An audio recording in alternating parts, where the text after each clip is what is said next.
अब pelvic bone उसका आ गया जी आपका हिप जॉइंट। हिप जॉइंट में भी वही दवाइयाँ, वही मेथड, वही मोस्टली जो लंबर सैक्रल एरिया में काम करती हैं वही दवाइयाँ हिप जॉइंट में, लेकिन इसमें कुछ एडिशन हम करेंगे। इसमें एडिशन एक तो एस्कुलस हिप, और एस्कुलस हिप की मोस्ट कॉमन कंप्लेन आती है कि ये जो नीचे वाला जो ये बेसिकली ये पाइल से भी रिलेटेड होती है, और मोस्ट लोगों को पाइल के साथ ये कमर का दर्द आता है, लेकिन कमर दर्द की वैसे भी एक ये दवाई है, और हर बंदा अपने हिसाब से इसको जज करता है। और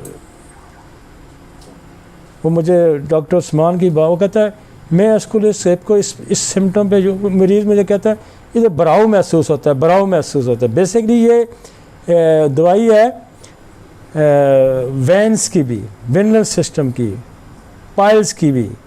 तो पाइल्स में हेमोराइड में क्या बेसिकली कहा जाता है कि वो आपका जो वेनल सिस्टम है उसके अंदर ब्लड की हाइपोट्रॉफी हो जाती है। वो तो यहाँ बहुत सारी कंप्लेन उसके साथ रिलेटेड भी आती हैं। यहाँ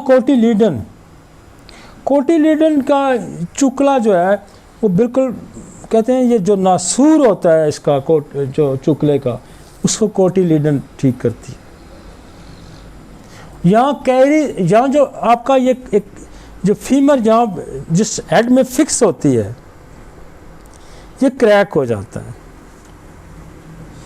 यूँ फीमर है, यूँ इसका जो रिंग सा होता है उसके अंदर हेड फिट, और ये क्रैक हो जाता है। और ये भी हमारे पास सिम्फाइटम है, कल यहाँ भी पेन, वो ये पेन बताएगा, और मूवमेंट उसकी बिल्कुल रिस्ट्रिक्ट हो जाती है, मूवमेंट उसकी बिल्कुल रिस्ट्रिक्ट हो जाती है।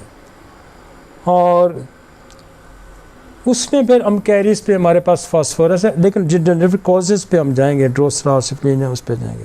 फास्फोरस बहुत बड़ी यहाँ दवाई है। सिम्फाइटम जो अगर उसमें फ्रैक्चर आ जाता है, रूटा है और कलकेरिया फास है।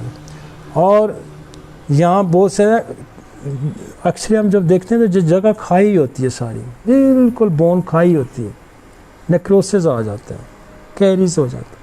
तो फिर यहाँ एसिड फ्लोरिक, फिर यहाँ फास्फोरस, फिर एक और दवाई है अर्जेंटम मेट, स्पेशली इस कैरी की दवाई है, इस नेक्रोसिस की दवाई अर्जेंटम मेट।